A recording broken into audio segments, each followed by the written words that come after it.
actually, I'll explain this later. Okay, you all take note of the photo, and the rule number 1 is put things in your hair. Not hair clips or bands, but things that shouldn't be there. Example like toys, cats, cabbages, so people see how adorable you are. So, can you all guess what theme is that supposed to be? Okay, never mind. So actually, the photo was actually, we created ourselves based on this article that we got from a magazine. These are the 7 habits of highly IQ stars. This shows that how we are being cultivated by the media. Okay, theory of media cultivation. It is a process that is cumulative, that involves gradual changes in beliefs, attitudes, and behavior.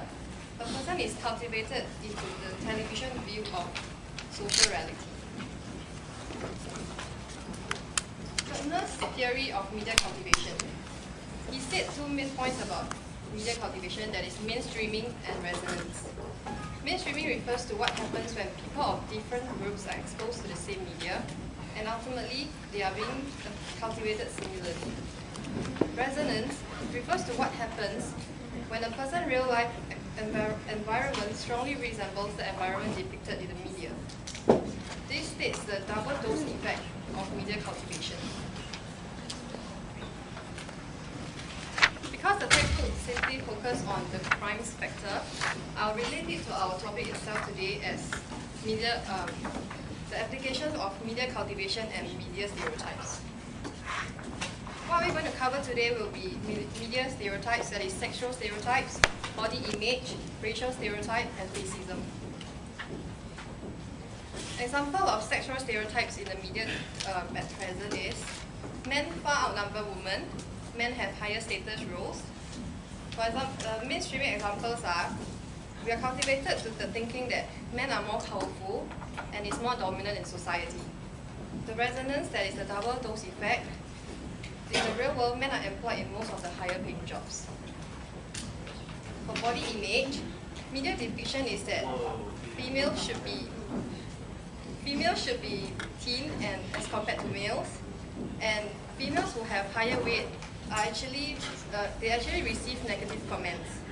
An example we saw before is the agency, where female models are supposed to be very thin. Okay, mainstreaming. The majority of females desire for thin bodies, and the resonance double dose effect. For example, in daily life, our friends usually they focus on body image too, and society have high values and regards for thin bodies. Next is racial stereotype. The media depiction is that more blacks commit crimes, and there is a great difference in status for different races.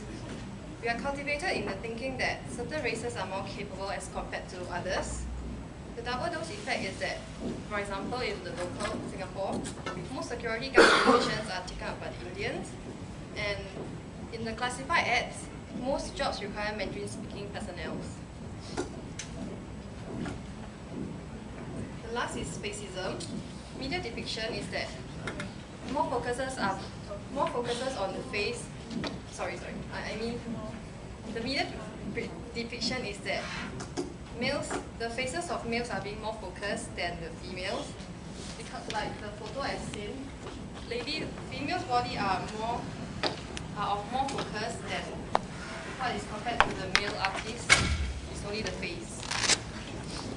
Mainstreaming is that great importance are placed on females' overall figure, but a male face is enough for people's judgment.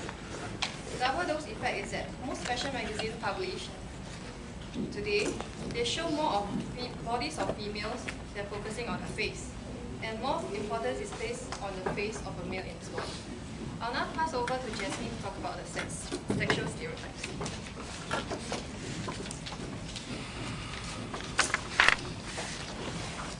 Yes, this is another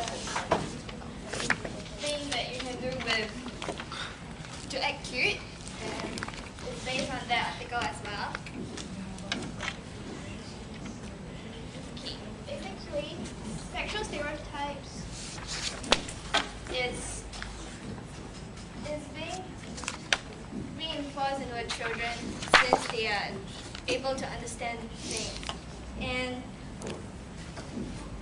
children start to classify objects such as toys, clothes, and household items according to what they are told by their parents and the people around them. And therefore, it actually leads to sexual stereotype from there.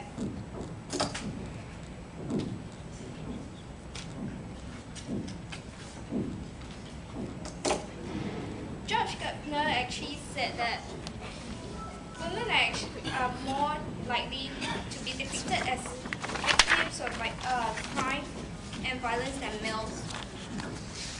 As you can see from the earlier slides, women are actually more likely to pretend they're cute, to imply that they're innocent and trying to attract attention, and they need that protection from men, which leads to some of the crimes that are done by males.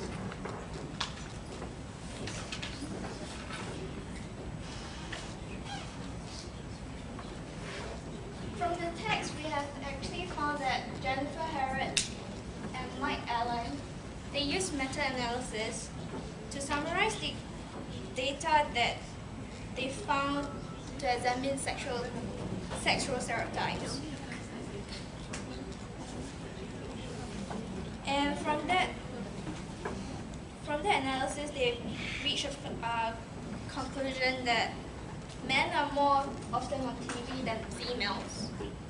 And then higher status roles as characters, like CEOs, managers, and they basically have more power over women.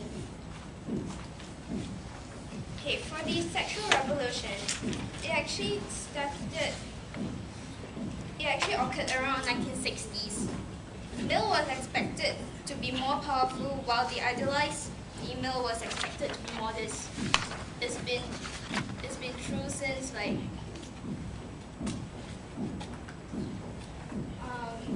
this has been true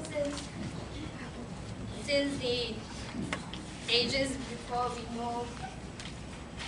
And from this picture, you can see that it's something different.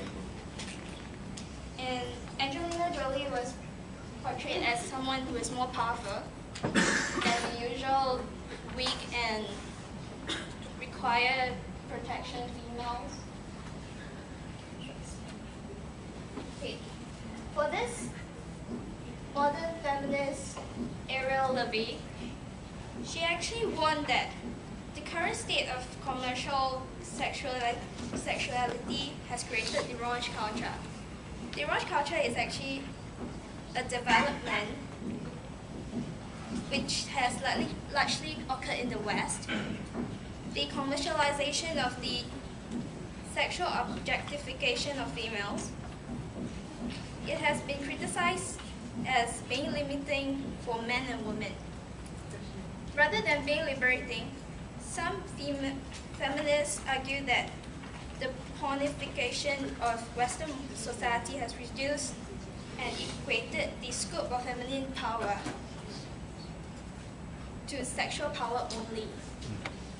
Some feminists argued that females are themselves objectifying other females by becoming producers and promoters of the raunchy culture. Next. We'll talk to you more about the sexual stereotypes.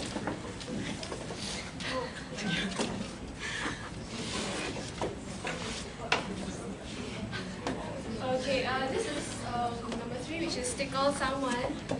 Laugh like it's very funny. What's better than one cutie, which is 2 cuties? Rope each other a lot, and then talk and innocently ask the boys, why are you so pale? Okay, I'll be talking about the effects of media stereotypes. And the effect is that media messages construction of reality. And there is an experiment done by Tennis Macbeth Williams and her friend Meredith Kimball, and what they did was that they examined boys and girls' job expectations over a 2-year period in the town of Notel, which is in Canada. And what they did was that this town of Notel, they didn't have any access to television initially, and after that, access to one channel was implemented. They had 2 hypotheses which actually was proven true later on, and the first hypothesis is that the children in Notel were noted to have fewer stereotypical attitudes compared to the children in towns with TV access who had more stereotypical attitudes.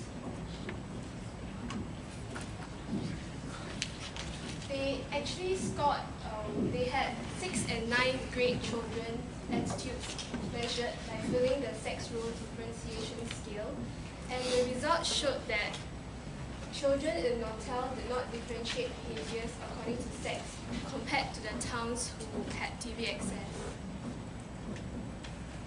The results were interpreted as evidence because the towns were similar in every aspect except that they had the town of Notel didn't have TV access and the rest of the towns had. And the second hypothesis is that children in Notel gained TV access after first hypothesis tested. That means after they had the first hypothesis tested out, the children in Notel immediately had TV access. And the results after 2 years is that the pattern of results changed, and that it showed dramatic increase in stereotypical attitudes that the children in Notel. And this was interpreted as a clear media effect because the only major change within the 2 years was TV access. Now I'll talk about how the media portrays women. Women as sex objects. Women are always stereotyped as sex objects, and anything that seems demeaning to women always tend to be controversial issues, and that we always see women being raped, whether is it on TV or newspapers or magazines. We don't see the man getting raped. It's always the woman. And this is a controversial advertisement which is from D&G, and the advertisement was pulled out from advertisements worldwide because some said that it depicted gang rape because the guy is holding on to the girl and while other 3 of them are looking on. And the thing about this is that the ad was considered to have offended the dignity of women in the sense that the feminine figure is shown in a degrading manner. The woman has an alienated expression with an absent look. She's immobilized and subjected to the man's will. While feminists were angry about this ad, most people actually thought it was okay, and that the ad was just portraying sexual notions. In fact, one blogger went as far as to say that if she was ever in the same situation with 4 hot men, she wouldn't mind being raped ever. And this is our famous local porn star, Grace Square, aka Annabelle Chong. And she starred in the world's biggest gangbang, which she had record-breaking sex with 251 men in 10 hours. And the reason why she actually did film, why she wanted to star in the film is because she wanted to shake stereotypes about women being passive sex objects and that women enjoyed sex also. So it's not just you guys know that there's a play going on about this, right? 251. Yeah, 251. And this is Jade Xia. She was featured in a newspaper article, which the title is Just a Jade Hua Ping. Hua Ping is actually Mandarin for vase, which means pretty but empty. And she was criticized for her wooden and amateurish hosting in the show.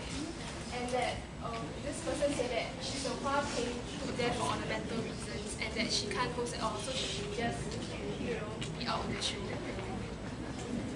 women as the weaker sex. Women are always supposed to be submissive, emotionally weak, and home to the children, whereas the men are always supposed to be authoritarian, emotionally strong, and career-driven.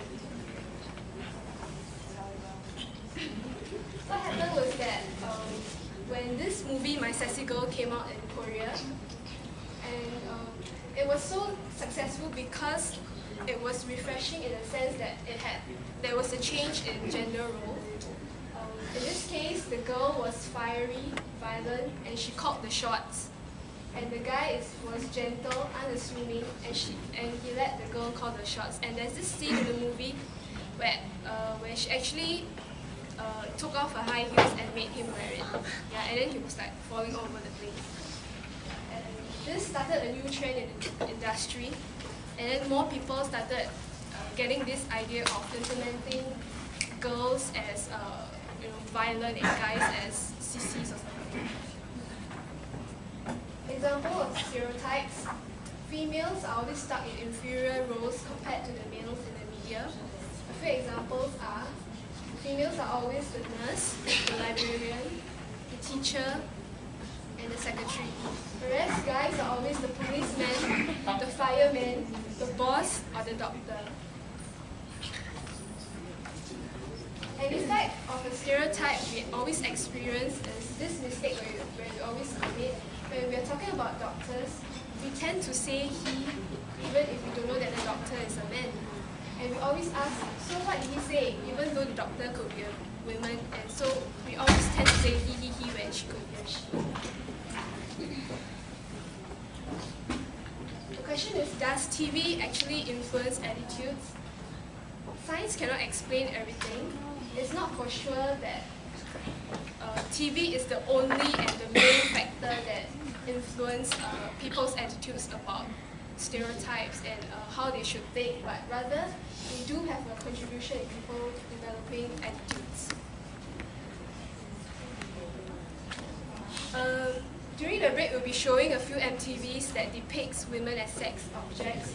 So if those of you who want to stay back, you all can continue watching those. If you don't want, take a short break, 10 minutes.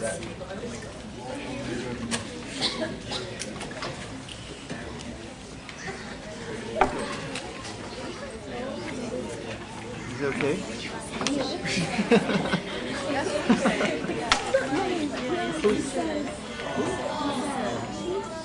Oh, can you reprint it?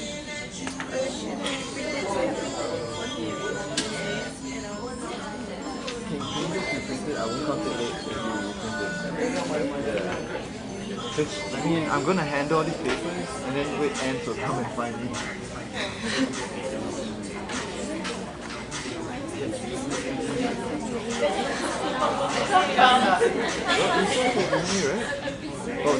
Oh, he's not here. Did he send you that email?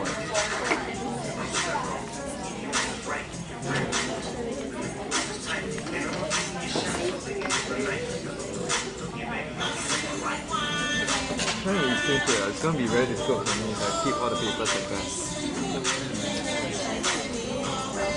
Yeah, if you hand it by today. Call him and ask him to send it to you.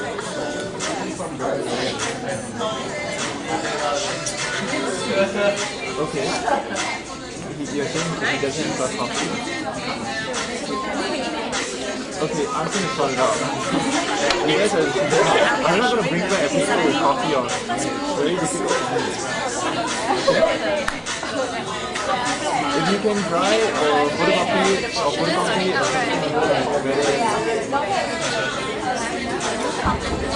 because don't make my life difficult. Dolls. And unfortunately we look far from like the Pussycat Dolls today. Okay, but we are in our act cute persona. Okay, so as we just saw in the two videos, how women are portrayed as sex objects in MTVs, and MTVs are really a big influence in a lot of young people's lives right now.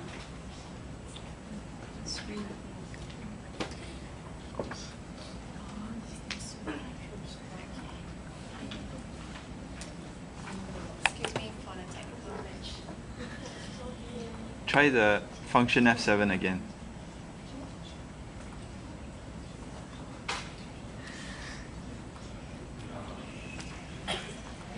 Alright, I'll be covering how media images of thin bodies affects. No, sorry. Media images of thin bodies and the effects of body image. Okay, I'll just show you one of my pictures. That's me. Having trouble standing. Under one of the acute rules is have trouble standing. Okay, when you take photos, point your toes inwards and look like you're about to trip over. Okay, alright. The overview of my particular section is how female bodies are represented and the impact of these representations. So, guys, I know that the images are a little bit distracting, but please try to focus here. I think you all will remember my slides very well. Okay. You see in the weighing scale there it says cow.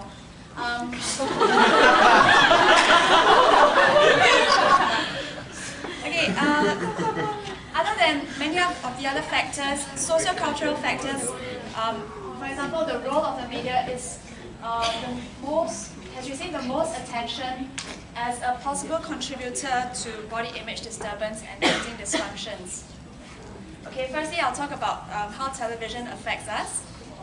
Okay, in America, studies have shown that Americans have their TVs on for at least 7 hours a day. And female TV characters are thinner than average American women. In fact, less than 10% of them on TV are overweight. Okay, this is Fiona Xie. She's one of our primetime babes. Research by Gregory Fouts and Kimberly Berger studied 18 sitcoms from primetime TV in America. And the findings were that these females were far more likely to be judged as below average in weight. Okay, and in fact, the higher the weight, the more negative comments were made by other characters about her or directly to her. And the producers of the shows, they will put in laugh tracks to suggest to audience that these negative comments about the non-underweight actors are actually funny. And yeah, next. Okay, here's Nicole Richie when she was normal looking and now apparently suffering from anorexia. What are some of the possible media effects? We have a social problem and in fact a combination of programming that presents disproportionate emphasis on overly thin bodies creates a context that reinforces value and attractiveness of this kind of standard. And this leads to a social problem leading to body dissatisfaction and body image disturbance. And also a social comparison like life-threatening eating disorders like anorexia and bulimia. Okay, so now I'll move on to magazines. How magazines affects us. Okay. Probably more than any other form of media, magazines advocates and promotes desirability of the unrealistic ideal. Okay, here we see a really skinny model, and research by Levine and Smollett has shown that 83% of teenage girls they spend about 4.3 hours a week reading magazines, and 70% of those who read magazines endorse these images in the magazines as an important source of beauty and fitness information. Okay, magazines. Adolescent girls also endorse ideal as the models found in fashion magazines aimed at teenage girls. And to them, the ideal is about 5'7", which is about 1.7 meters, and 100 pounds, which is about 45 kg. And then that's an unhealthy BMI of below 16. And then these ideals also have long blonde hair and blue eyes. Okay, here we see another really skeletal model. A research by Eric Stiles and Heather Shaw. They studied 157 female college students to view pictures in magazines that contain thin, average, or no models. And the findings show that students who viewed thin models experience stress, shame, guilt, depression, and insecurity.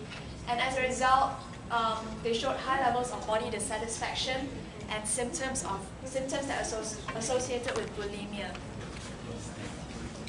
Okay, what probably the general public or the younger general public do not know is that photos in magazines are highly manipulated.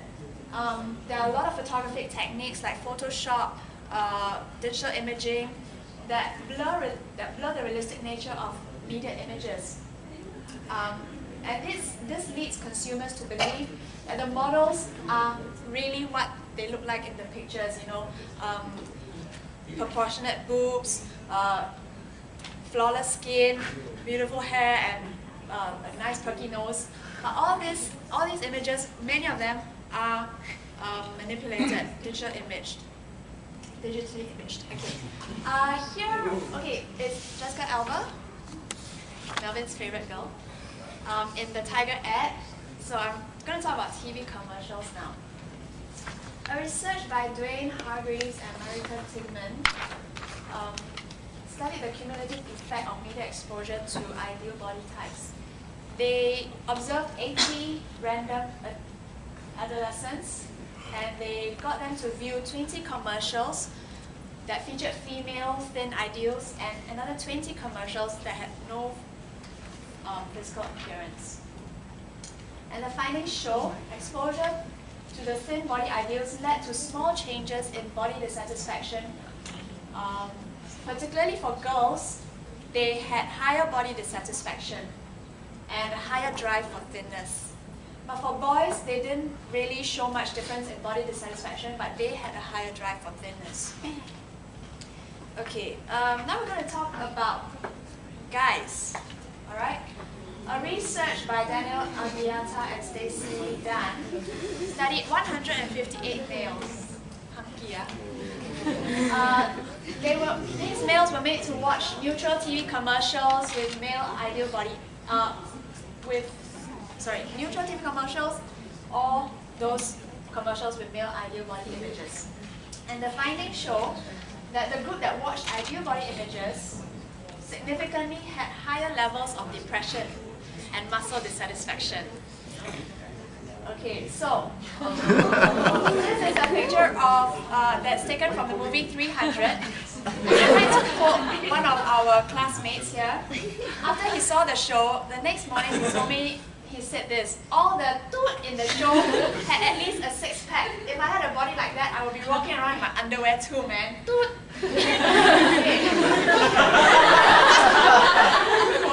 Thank God. Right, so after he watched 300, he experienced body dissatisfaction and a desire for muscle mass.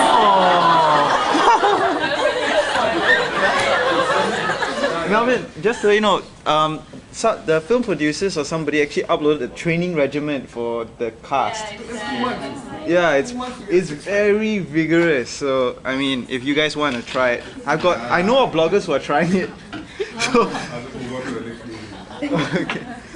Find a comedy. I think it'll be more happening.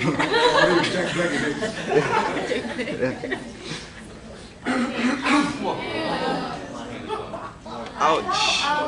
We're going to talk a little bit, not from really the mainstream media, but on the runway. But the models that we see on the runway are shown on TV, internet, as well, you see. So, and in magazines. So this also will affect young girls. In September 2006, Madrid Fashion Week banned models with BMI that was less than 18.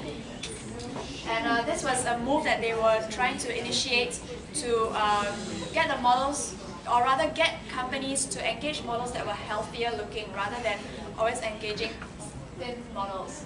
Okay, and there was a Uruguayan model, pair of twin sisters, sorry, not pair, a set of twin sisters that died of malnutrition. And but you know, despite all this, underweight models are still walking the runways of London and Paris, and in fact Singapore as well. Because in the Singapore Fashion Festival, There was an article in the Straits Times that they did like a casual kind of survey among the models in the Singapore Fashion Festival that just happened about 2 weeks ago.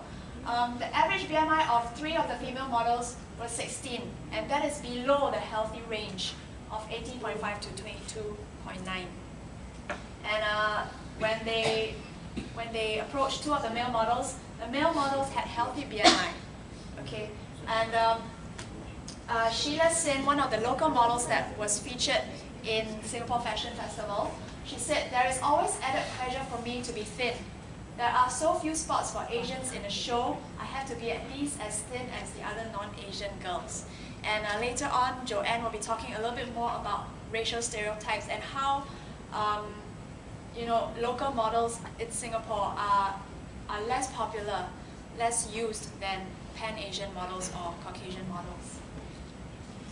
Okay, this is Arisha Lee on one of the magazine covers. So what has all this research shown? Okay, media images of females are stereotypical in that they tend to represent females with idealized, overly thin bodies. Negative effects on both males and females are shown, but females internalize the ideal image and they strive to attain it despite eating disorders. Whereas males reinforce the ideal image and they create additional social pressure for females, like one of our classmates also said that he prefers thin girls to bigger sized girls. So this kind of added social pressure is added on females. Okay, it's bad enough that girls see images on TV, magazines, internet, and they try to emulate that. But there is extra pressure from their male friends as well to be thin. Okay, so it's a tough life for girls. Now I want to show you a video. I hope it works. And this is an MTV show, I Want a Famous Face. It shows how young girls and young boys, they want to look like their idol.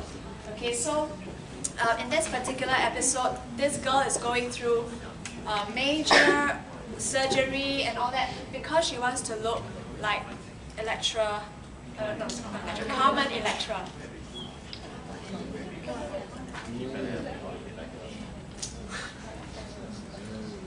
My name is Yvette, and I admire Carmen Electra, and I want my body to be more like hers. I don't want to look exactly like her, but she has amazing abs, large, beautiful breasts. I think Carmen Electra actually started the whole concept. Strip aerobics is one of my favorite things to do, is breaks dancing and being sensual and sexy. And I also took on kickboxing twice a week because I saw that that was something that Carmen did. If I had all the time in the world to just exercise and maintain my body, I would, but I can really only put in about an hour and a half of exercise a day. And obviously I can't have larger breasts by working out, so it's a lot easier for me to just have plastic surgery. One of my ultimate goals is to model my lingerie and be Playboy. So I'm going to pursue that after my surgery. Right now I'm going to my consultation for plastic surgery. I'm actually more excited than I am nervous. I cannot wait till after the surgery.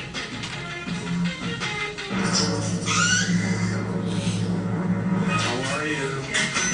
See you, Dr. Linder. What brings you in today? What are you thinking about? I'm going to get my breast larger and have some liposuction done. I brought some pictures of what I'm trying to achieve. I admire Carmen Electra's features. This one, I think we're going to see Right. and she doesn't have to be fat on her stomach. Let me examine you now and see what realistically we're going to be doing. I do agree, though, she is 5'4", you're 5'4", you have a similar weight to her, about 115 to 120, and the proportions may be similar. But our goal is to proportionize your body to look like Vivian Gonzalez, not to look like anyone else. Do you understand that, right? Yes. Okay, good. Let's start with your breasts and then work our way down. What size are you hoping to go? I wanted to get a D-cup. Okay, if we're going to get you a nice D-size breast, then we're going to end up with like a 500 cc implant and probably fill it up towards 540. What else? Considering I wanted to remove all of this fat in this area and I have a lot of fat right here that I want to get rid of. Okay. And my outer thighs fit a little bit on the inner and some on the hips. We'll have to make a small incision underneath the belly button. This will be removed, obviously. And we're going to remove a whole bunch of this.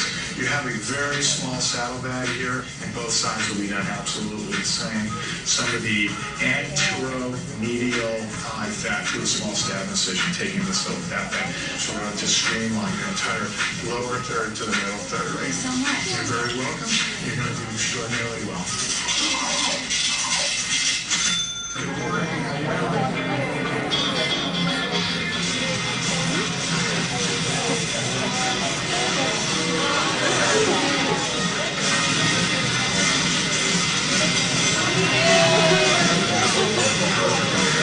You guys know how it's done, right? It's pretty bad.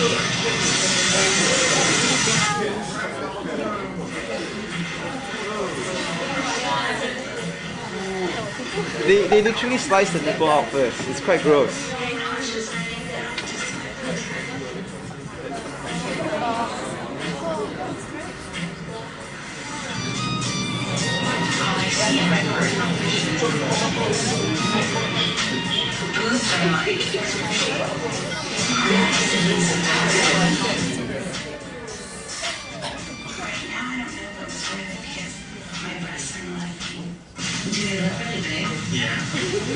Oh my god. My mom freaked out though. She's like, those are really big.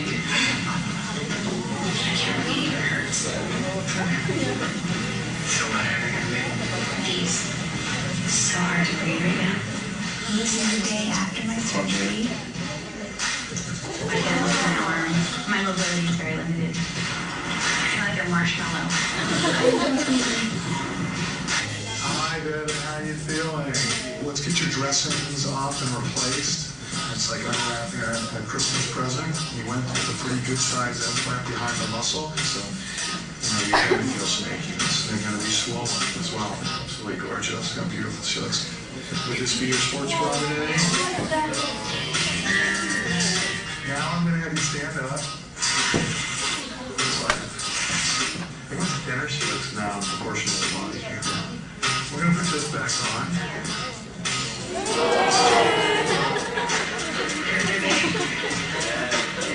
No pain, no gain.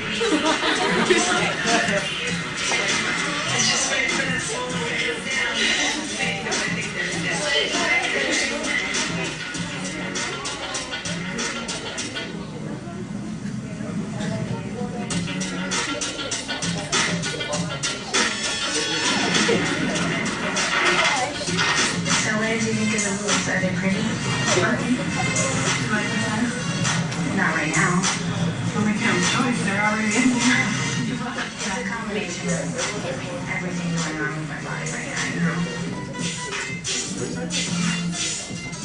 I had my plastic surgery almost 3 months ago. The procedures I had done were my breast, liposuction of the abs and the flanks. I had liposuction of my inner thighs and my outer thighs. But I think my breasts are larger than I actually wanted.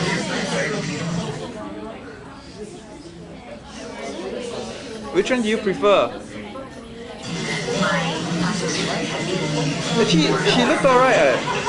She looked okay. Too much.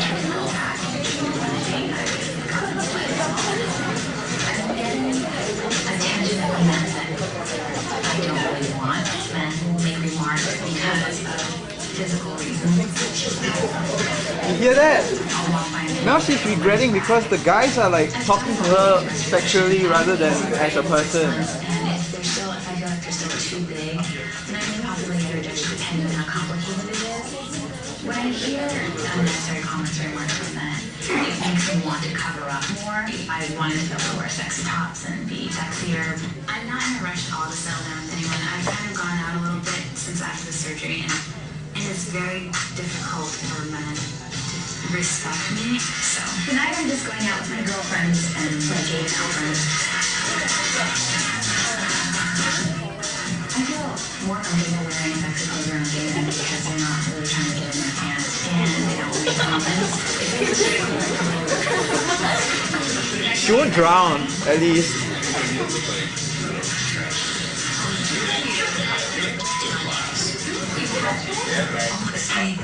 Don't think. I'm a business photographer who specializes in very sexy, provocative pictures, similar to what the chronometric poses for.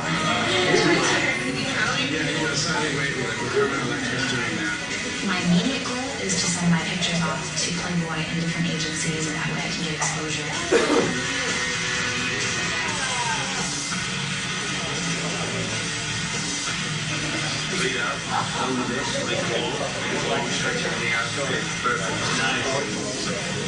I do anticipate a lot of attention and comments, but even though I don't like more comment from men, I feel like giving a Playboy will benefit me because it will give me exposure to my lingerie line.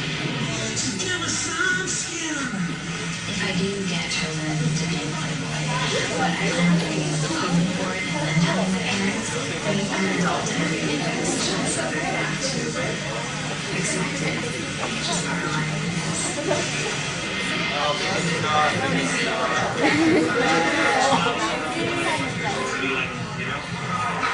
After seeing pictures and taking the photos, I think they get the message. Yeah. My stomach, my hips, and my thighs are still the same size, but I think I have a chance to get to Playboy.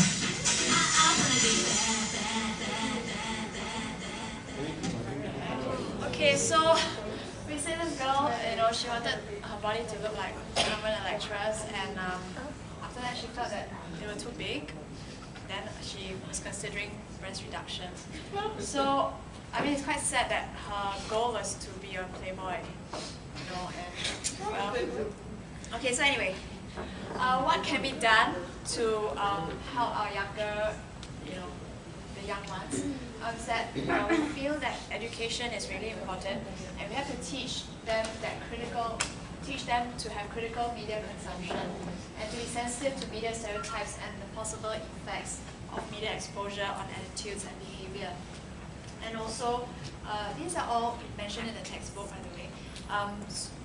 We need to have more school curricula designed to expose sexual stereotypes in media to reduce the extent to which young girls embrace idealized, overly thin body standards. Okay, and here's some pictures for you to see. What the hell is that? These are actually working models. And these are the kind of models that we see and we idolize. Okay, now Joanne will continue with racial stereotypes. This is my cute pose, which is whenever possible, your legs is a great way to shape the jawline while looking like the truth. So I'll be doing a racial stereotype. I'll start with the problem. The use of racial stereotypes often leads to misunderstanding and hurt feelings because the representation of groups are either untrue generalization, unflattering generalizations, or truthful generalizations about a group which are untrue of any given member of the group. And although progress has been made in the front against unfair and unflattering portrayals based on false information, the mass media is often still guilty of insensitivity in this area, and so racial stereotyping is still present in today's television. And it can also be known as ethnic stereotype, which is a generalized representation of an ethnic group composed of what are thought to be typical characteristics of members of the group. And the use of such stereotypes is usually demeaning even when the characteristics might be considered positive because it tends to discount the importance and uniqueness of the individual. And now this is the Frito-Lay example. Frito-Lay company used this cartoon character to convey the message that Frito's corn chips are delicious, and this character was known as Frito Bandito. His role was to run around stealing bags of Fritos because he could not resist the taste. And because of his appearance and Mexican accent, he is clearly identified as a Mexican.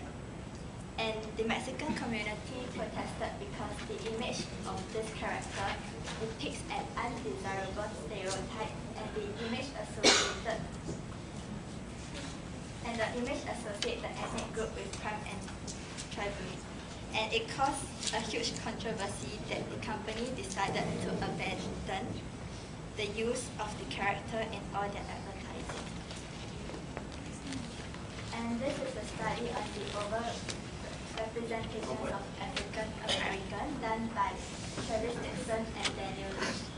They did a major content study designed to reveal information about how TV newscasts in major US cities represented African Americans and Latinos in stories about crime. Their sample contained 116 new broadcasts and included examples from virtually every news program broadcast in the Los Angeles area. And the results relied on 3 types of comparison, the first being the intergroup comparison. It is the comparison of the percentage of one group to the percentage of another. And they found that the news coverage in their sample included 129 perpetrators of criminal offences, and of which 69 were black and 40 were white.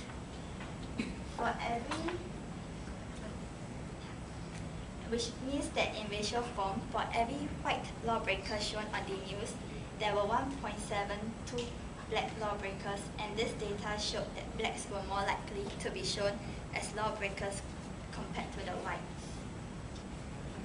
The second is the interval comparison. It's used to compare the distribution of the same group of people according to particular roles. The researchers coded the race of the police officers depicted in the news as well as that of the lawbreakers. And there were 87 blacks depicted in their sample news, of which 69 appeared to be perpetrators of crime and 18 as officers. And when this same analysis was conducted for the whites, a different picture emerged. There were 133 white depicted in the sample, and 40 appeared as lawbreakers, while 93 appeared as officers. From this analysis, it seemed clear that blacks were more likely to be shown as lawbreakers than as officers compared to the whites. And finally, the third type of comparison is the inter-reality comparison. This comparison is the most revealing of the 3 types because it shows how media depiction may distort reality.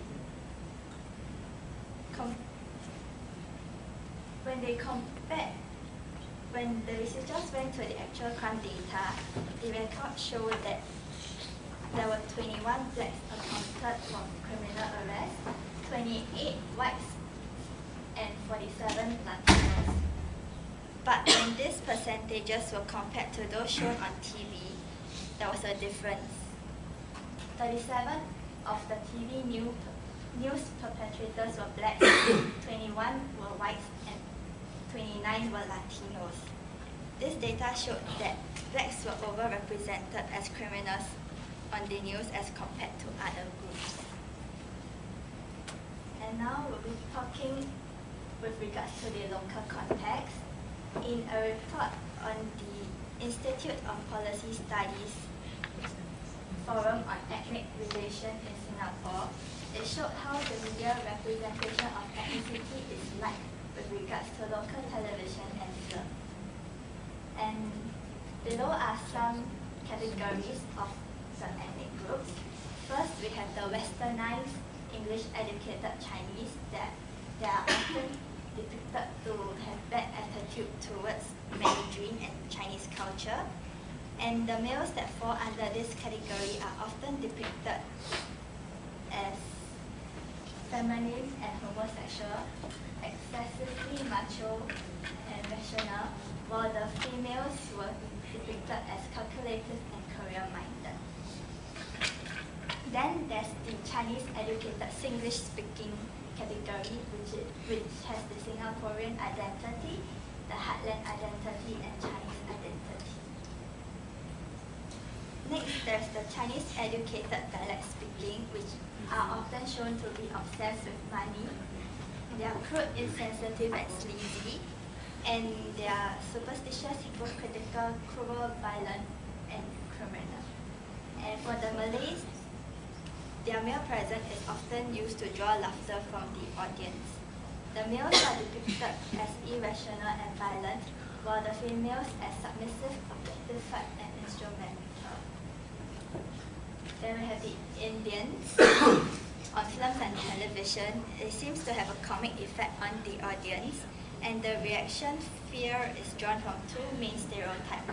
One having the Indians as a figure of authority, and the other having Indians as violent or perverted. And Eurasians are often shown as cool, sexually attractive but shallow, while Westerners are often shown to be confrontational and anti-authority, male chauvinist, and unfair competition from second-rate foreign talent. And now we'll look at the modeling world, where Pan-Asian models are becoming more sought after as compared to other races. From this screenshot, it's a casting screenshot, you can see that Pan-Asian and European models are being casted. In almost every magazine or advertisement, it is often hard to spot a local model or one with oriental looks. Caucasians and Pan-Asian models are the majority.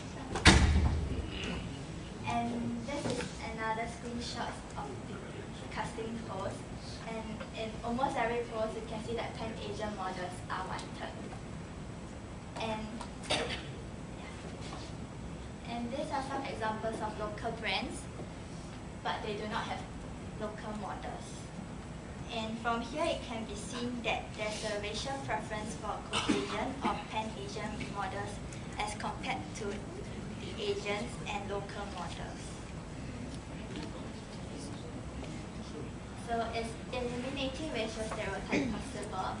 Racial stereotypes are unfair and degrading to a certain extent, and it is unrealistic to eliminate all of them because racial stereotypes are resilient and efficient images that help us to give order to a complex world by simplifying and generalizing through drawing sharp oppositions between different groups and separating them by distinct boundaries.